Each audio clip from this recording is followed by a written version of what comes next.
Seigneur, ouvre notre cœur pour nous rendre attentifs aux paroles de ton Fils.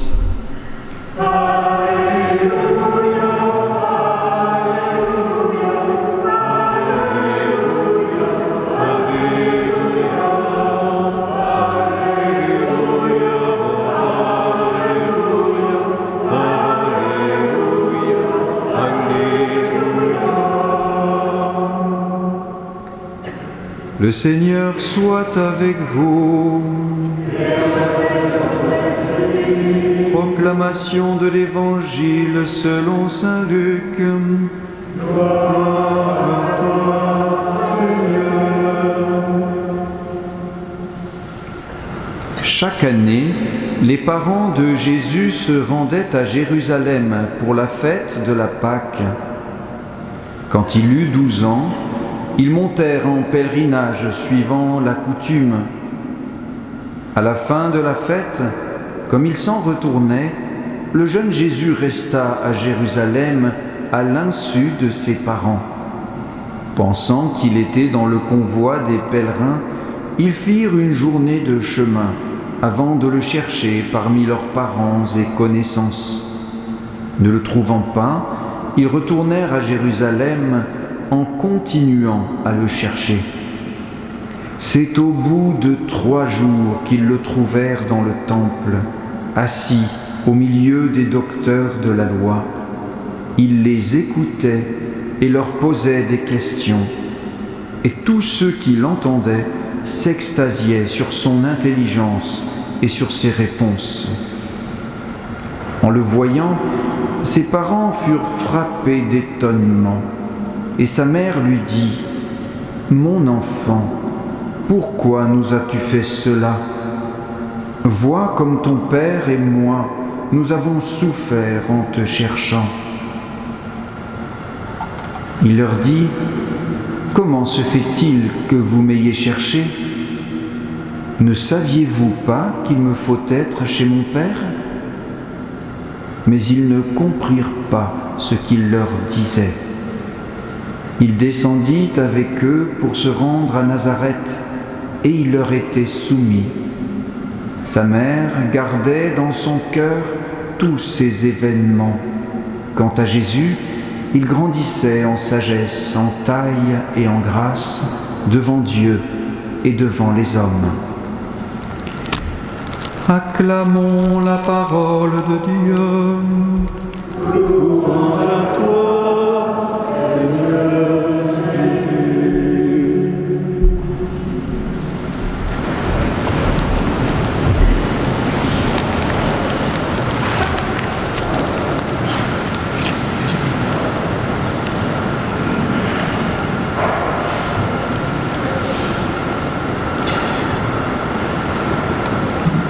Marie et Joseph, ce couple à la fois incroyable et improbable, ce couple où chacun a été dépouillé de ce qu'il croyait être ses qualités. Joseph notamment, homme juste, c'est-à-dire homme qui a un pouvoir reconnu publiquement de gouvernement. C'est l'homme qui sait prendre des décisions pour la communauté, où il va faire le plus possible de gagnant. C'est gagnant-gagnant. C'est un vrai gouvernant. Et il est reconnu par sa communauté, et dès l'âge de sa jeunesse, dès ses 18 ans, il est placé à la synagogue comme celui qui prend les décisions finales pour la communauté, même jeune. Et c'est quelqu'un qui a de la qualité. Il a accepté de tout perdre, de se faire arracher ce manteau de sagesse et de savoir gouverner. Il a accepté de le perdre. Son enfant lui a fait tout perdre, ses qualités. On voit souvent des papas être gaga devant leur tout petit. Saint Joseph aussi, mais il a dû tomber la chemise. Joseph, quel homme! Dieu ne pouvait pas venir sur terre sans des personnes totalement justes. Voilà. Et nous devrions être un peu comme l'enfant Jésus, à nous remettre aussi dans les mains de la Sainte Famille. Nous avons besoin d'être restaurés par la Sainte Famille, où chacun des parents a mis un primat total sur Dieu, quitte à tout perdre. Primat total sur Dieu, quitte à être envoyé en exil, à se retrouver comme des migrants au fond d'une cave, même pas accueillis. C'est le péché suprême en Israël, ne pas accueillir quelqu'un qui vient demander l'asile. C'est le péché suprême en Orient. Nous, on a totalement oublié ça. On peut les laisser crever à la frontière. Il n'y a pas de problème, notre confort est suprême. Même si c'est leur ressource. C'est sur leurs ressources que nous avons notre confort. Mais ça, c'est autre chose. Peut-être ce qu'il nous manque profondément, c'est de vivre cette intensité d'amour de Dieu qu'il y a entre Joseph et Dieu, entre Marie et Dieu, et entre Joseph et Marie, de par Dieu. Nous avons vraiment besoin, chacun de nous, d'être restauré. Et c'est pour ça qu'il est bon de faire le tour des crèches en ce moment. Je me souviens à La Réunion, à l'île de La Réunion, les gens ont une tradition de faire des neuvaines de crèches. Et on va visiter 9 crèches avec une intense prière, voilà, en demandant beaucoup de grâce pour la famille, voilà, d'aller s'émerveiller de cette situation extraordinaire où tout l'apparat est enlevé. Il n'y a que papa, maman et l'enfant. Un enfant reçu de Dieu, un don de Dieu, un cadeau de Dieu. Voilà.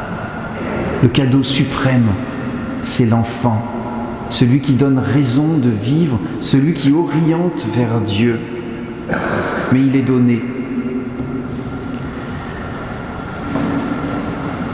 Et Jésus a accepté de passer 30 ans soumis à ces parents-là. Il a passé les 9/10 de sa vie dans une famille. C'est pourquoi la famille, c'est vraiment un lieu sacré. Voilà. La Genèse commence avec ça. Mâle et femelle, c'est-à-dire dans la complémentarité même physique de l'homme et de la femme, et la seule image qui n'est pas une idole. La seule image autorisée de Dieu. Même le temple de Jérusalem risque de devenir une idole. Et c'est pour ça que Jésus le quitte.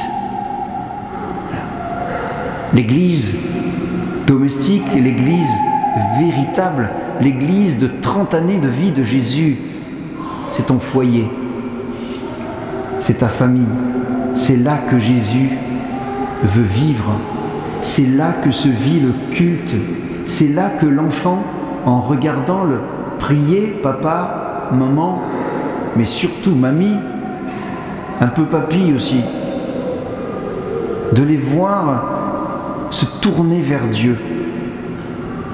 Ça, c'est l'éducation. Toutes les théories, elles servent à rien. Tous les discours à l'église, ça sert à rien. S'il n'y a pas à la maison l'enfant qui peut contempler sur le visage de son père et de sa mère un Dieu bon, un Dieu à qui on réclame de l'aide, un Dieu à qui on voue la perfection. C'est toi le Père. Seigneur, c'est toi le Père. Moi, je suis à ton service, mais les enfants ont tellement besoin de cela, de voir se refléter sur nos visages le visage de Dieu.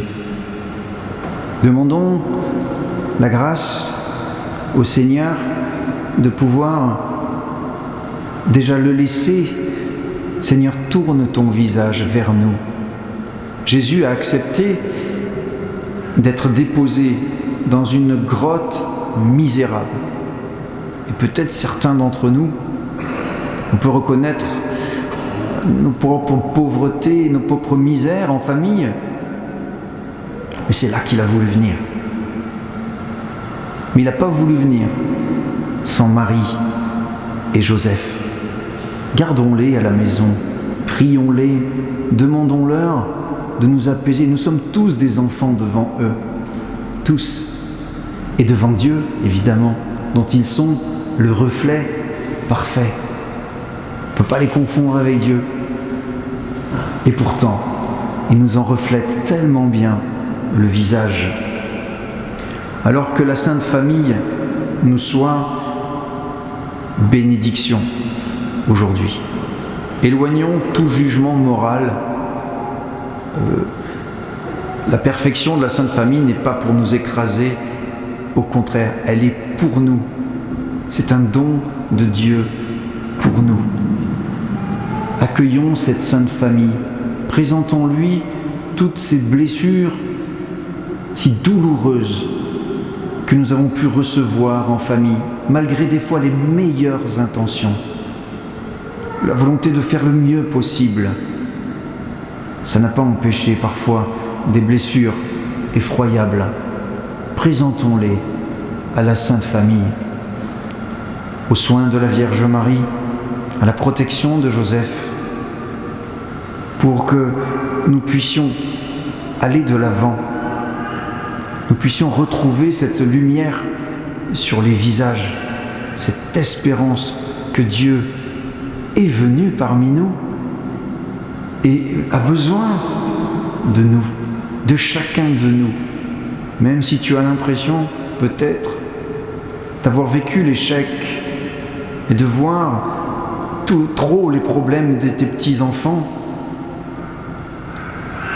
le Seigneur, il vient aujourd'hui se présenter à toi comme un petit enfant. Voilà. Il te fait confiance. Voilà. Aucune famille n'est inutile. Aucune. Voilà. Et le Jésus veut être déposé avec Marie et Joseph dans chacune de nos familles pour venir faire du bien, nous ramener à l'essentiel. Voilà. Soyez tous bénis, soyez tous renouvelés en accueillant l'enfant Jésus dans cette Eucharistie. Soyez adoucis, guéris, et puissions-nous chacun devenir des lieux, des reflets de la bonté de Dieu, de la guérison de Dieu qui aime profondément la famille. Amen.